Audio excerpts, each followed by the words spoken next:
ఏంది నిరుద్యోగులు హామీలు అయితే ఇచ్చారు వాళ్ళకి, వాళ్ళు ఇంకా వెయిట్ చేస్తున్నారు. ఒక క్లారిటీ రావాల్సిన అవసరం ఉంది. అంటే ఇక్కడ నిరుద్యోగులకి కాంగ్రెస్ పార్టీ మేము ఇచ్చిన ఏవైతే హామీలు ఉన్నాయో, అంటే కాంగ్రెస్ పార్టీ పక్షాన ముందు వరుసలో నేనుండే వాళ్ళకి ప్రతి ఒక్క విషయంలో వాగ్దానం చేసినాం కాబట్టి కాంగ్రెస్ పార్టీ ఇచ్చిన మాట పైన తప్పనిసరిగా మేము కట్టుబడి ఉన్నాం. నిరుద్యోగులు మొదట అడిగింది మీరు ఉద్యోగాలు కొత్త నోటిఫికేషన్లు ఇచ్చే ముందు టీఎస్పీఎస్సీ ప్రక్షాళన చేయకపోతే ఏ ఒక్క ఉద్యోగం వద్దు మాకు అని చెప్పడం జరిగింది. సో వారు చెప్పిన మేరకు మొదటి వారంలోనే, అంటే గవర్నమెంట్ ఏర్పడిన మొదటి వారంలోనే ఆ సభ్యుల్ని పిలిచి రిజిగ్నేషన్ వారికి పెట్టమని చెప్పడం జరిగింది. దాని తర్వాత సంబంధించిన అది గవర్నర్ గారి దగ్గర పెండింగ్ ఉంటే గవర్నర్ గారు నేను ఆమోదించారు. సో తప్పనిసరిగా ఇప్పుడు ఆమోదించిన వాటి ఇమీడియట్ గా సభ్యుల్ని నియమించడం, ఏ ప్రక్రియ ప్రకారం ఏదైతే జాబ్ క్యాలెండర్ ఉందో ఆ జాబ్ క్యాలెండర్ తేదీల ప్రకారము ఉద్యోగాలు ఖాళీగా ఉన్న ఉద్యోగాలు ఏవైతే మేము ఇస్తానో మొదటి సంవత్సరంలో 2 లక్షల ఉద్యోగాల్ని తప్పనిసరిగా భర్తీ చేస్తాము. కేవలం అదే కాకుండా అంటే ప్రభుత్వ రంగంలో ఇన్ని ఉద్యోగాలు లేవు, 1,00,000 ఉద్యోగాలే ఉన్నాయి, 1,50,000 1,15,000 ఉద్యోగాలే ఖాళీలు ఉన్నాయి, ఏడికెళ్ళి వస్తాయనంటే కొత్త సిస్టమ్ ని తీసుకొని వచ్చి కొత్త జాబ్స్ ని క్రియేట్ చేసి వాలంటరీ సిస్టమ్ ని తీసుకొని వచ్చి, ఎందుకంటే పక్క ఆంధ్రప్రదేశ్ లో ఉంది, అసలు కొత్త ఉద్యోగాల్ని కూడా కల్పించి ఇచ్చిన మాటని తప్పనిసరిగా కాంగ్రెస్ పార్టీ నిలబెట్టుకుంటారు. కేటీఆర్ 1,50,000 ఉద్యోగాలు ఇచ్చిన ఆల్రెడీ చూసుకోండి లెక్కలు అంటుండు కదా, నిజమేనా, వాస్తవమేనా? టిఆర్ఎస్ పార్టీ వాళ్ళు ఓడిపోయాక మతిస్థిమితం కోల్పోయి వాళ్ళు ఏం మాట్లాడుతారో వాళ్ళకి అర్థమైతలేదు. టిఆర్ఎస్ పార్టీ నాయకులు ఈ రోజు వాళ్ళు ఒకరు అంటారు 1,20,000 ఉద్యోగాలు ఇస్తామని చెప్పని వాళ్ళు ఎంపీ మాట్లాడతాడు. కేసీఆర్ గారు 1,80,000 ఉద్యోగాలు ఇస్తామని వారు మాట్లాడతారు. మీడియాలో వాళ్ళ స్పోక్స్ పర్సన్ వచ్చి 2 లక్షల ఉద్యోగాలు ఇస్తామని మాట్లాడతారు. కేటీఆర్ గారు 1,50,000 ఉద్యోగాలు ఇస్తామని వారు మాట్లాడతారు. ముందు వారు ఒక మీటింగ్ పెట్టుకొని సమిష్టిగా ఎన్ని ఉద్యోగాలు ఇచ్చారో వారు ఒక అవగాహనకు వచ్చి వారు బయట వచ్చి మాట్లాడితే బాగుంటది. ఈ రోజు వారు మాట్లాడే మాటలకి సంవత్సరానికి 2 లక్షల ఉద్యోగాలు ఇస్తామని చెప్పారు. సరే కనీసం ఇలా ఒప్పుకోర్రు, సరే 1,20,000 1,50,000 1,60,000 10 సంవత్సరాల వాళ్ళు ఇచ్చినాయి 1,50,000 ఉద్యోగాలు వారు చెప్పే లెక్కల ప్రకారం మేము మొదటి సంవత్సరంలో 2 లక్షల వరకు ఉద్యోగాల్ని భర్తీ చేస్తామని చెప్తున్నాము. తప్పనిసరిగా మేము ఇచ్చిన మాట పైన కాంగ్రెస్ పార్టీ కట్టుబడి ఉంది.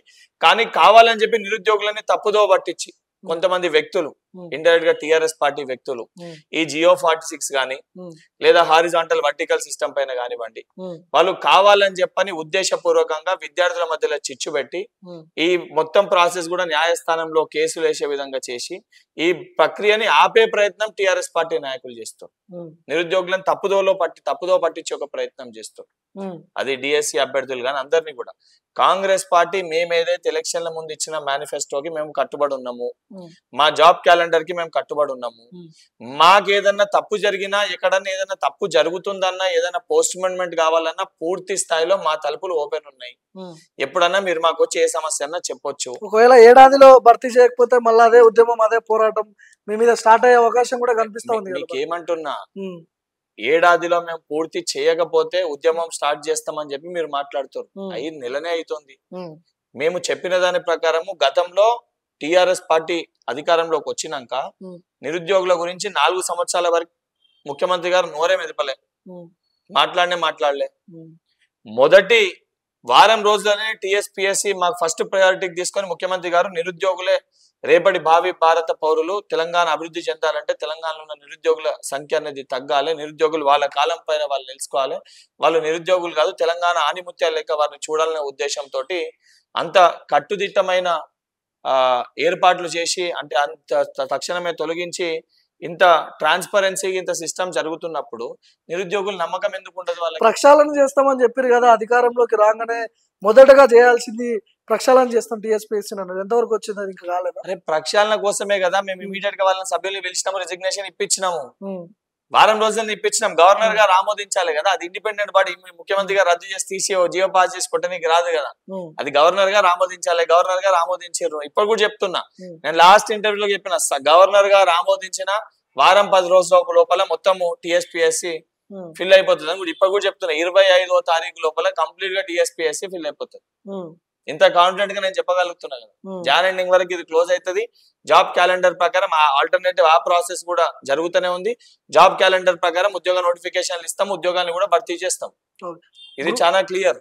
గ్రూప్ 1, గ్రూప్ 2, గ్రూప్ 3 వీటి పరిస్థితి ఏం చేయబోతున్నారు అంటే ఇప్పుడు దానిపైన ఏవైతే ఖాళీగా ఉన్నాయో, అంటే గతంలో వాళ్ళు ఇచ్చిన నోటిఫికేషన్లు కాకుండా అసలు కేసీఆర్ ఒక్కసారి కూడా గ్రూప్ 2 జరిగిన దాఖలాలు కనపడలేదు. ఇప్పుడు ఉన్న ఖాళీలన్నీ, కాబోతున్న ఖాళీలన్నీ నెక్స్ట్ 6 months లో అవన్నిటిని కలిపి ఆ జాబ్ క్యాలెండర్ తేదీల ప్రకారం నోటిఫికేషన్ ఇచ్చి అవి భర్తీ చేస్తాం. ఉమ్, కొన్ని న్యాయ స్థానంలో అంటే కొన్ని కోర్టు పరిధిలో కొన్ని కేసులు వేసి దాదాపు జియో 46 కానీ హారిజాంటల్ వర్టికల్ అని రాంగ్ క్వశ్చన్స్ అని కొన్ని ఇతర సమస్యల వల్ల కొన్ని న్యాయస్థానం ముందు కొన్ని కేసులు పెండింగ్ ఉన్నాయి. ఓకే. సో దానికి సంబంధించి కూడా ఒక లీగల్ కమిటీని కాన్స్టిట్యూట్ చేసి దాన్ని ఏ రకంగా మార్చగలుగుతాం, ఏ రకంగా దాన్ని మార్పు తీసుకురాగలుగుతాం అనే ఉద్దేశంతో అడ్వకేట్ జనరల్ గారితో, అడిషనల్ అడ్వకేట్ జనరల్ గారితో, కొంతమంది సభ్యులతో నేను కూడా మాట్లాడడం జరిగింది. అడిషనల్ అడ్వకేట్ జనరల్ రజనీకాంత్ గారితో మాట్లాడినాను. ఉమ్, మాకున్న అవగాహన, మాకున్న సమస్యలు దాన్ని ఎట్లా పరిగణలోకి చేయాలి మేము చెప్పడం జరిగింది. వాళ్ళు కూడా దానిపైన విచారించుకొని ఏ ఒక్క నోటిఫికేషన్ ఇచ్చినా ఉమ్, గత ప్రభుత్వం ఏంటంటే కావాలని చెప్పి ఇద్దరు వ్యక్తుల మధ్యలో అంటే విద్యార్థులను రెండుగా చీల్చి విభజించి కొట్లాడబెట్టి ఒకరు కోర్టుకు పోతే ఇంకోరు కోర్టుకు పోకుండా ఒకరు సొల్యూషన్ వస్తే ఇంకోరు కోర్టుకు పోయేటట్టు పెట్టి ఉద్యోగాలు ఇయ్యొద్దని చెప్పని ఆ రకంగా వాళ్ళు నోటిఫికేషన్లు ఇచ్చారు. ఓకే. కాంగ్రెస్ పార్టీ చాలా స్పష్టంగా ఉద్యోగాలు ఇయ్యాలని ఒక ఉమ్, కంకణం కట్టుకొని మేము ఉన్నాం. ఉమ్, ఏ ఒక్క నోటిఫికేషన్ ఇచ్చినా న్యాయస్థానాన్ని ఆశ్రయించే విధంగా కాకుండా ఉమ్. పూర్తి స్థాయి ట్రాన్స్పరెన్సీ తోటి ప్రతి ఒక్క నిరుద్యోగికి నమ్మకం కల్పించే విధంగా ఈ నోటిఫికేషన్ల భర్తీ ఉంటది. ఉద్యోగాలు కూడా అదే విధంగా భర్తీ కూడా చేయడం జరుగుతుంది. డిఎస్సి 5,000 పోస్టులు వేసిందని గతంలో కేసీఆర్ హయాంలో 5,000 పోస్టులు వేసి చేతులు దులుపుకున్నాడు. రీడిజైన్ ఏమైనా చేస్తారా, మోడిఫై చేసి 100% ఉద్యోగాలు ఏమైనా పెంచే ఎందుకంటే దిశగా ప్రయత్నం చేస్తారా? అసెంబ్లీలో నాకు తెలిసి అంటే నాకు అవగాహన ఉన్నంత వరకు 11,000 12,000 పోస్టులు ఖాళీ ఉన్నాయి డిఎస్సి అని చెప్పి ముఖ్యమంత్రి గారు ఆ రోజు ఉన్న ముఖ్యమంత్రి కేసీఆర్ గారు మాట్లాడడం జరిగింది. కానీ 5,000 దానికి నోటిఫికేషన్ ఇచ్చారు. 20,000 అన్నాడు, 13,000 ఉద్యోగాలు పోస్టులు 12,000 చిల్లర ఖాళీలు ఉన్నాయి, 12,000 ఖాళీలు ఉన్నాయి. అవి వేస్తా భర్తీ చేస్తామని చెప్పడం జరిగింది అంటే నాకు గుర్తున్నంత వరకు. సో దానిపైన ఎన్ని ఖాళీలు ఉన్నాయి, దాన్ని ఏ రకంగా భర్తీ చేయాలి, అడిషనల్ గా చేసి తప్పనిసరిగా మేము కూడా మెగా డిఎస్సి రావాలనే విధంగానే మేము కూడా ఆల్రెడీ సంబంధించిన ఆ విద్యార్థులకు, నిరుద్యోగులకు మేము కూడా మాట ఇచ్చినాము. దాన్ని కూడా అడిషనల్ గా యాడ్ చేసి తప్పనిసరిగా మెగా డిఎస్సి వేసే విధంగానే ప్రయత్నిస్తాం.